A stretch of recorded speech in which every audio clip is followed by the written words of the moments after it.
dan ATK yang lagi asik bermain dengan air.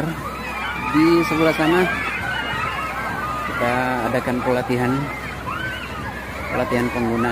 menggunakan APAR, alat pemadam kebakaran.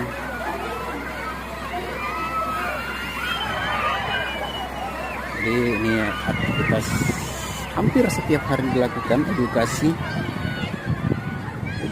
di Dinas Pemadam Kebakaran.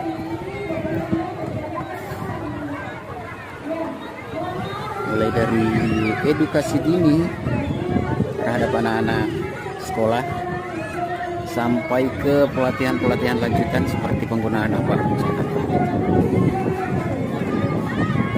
Ini pesertanya dari perusahaan yang minta untuk dilatih dalam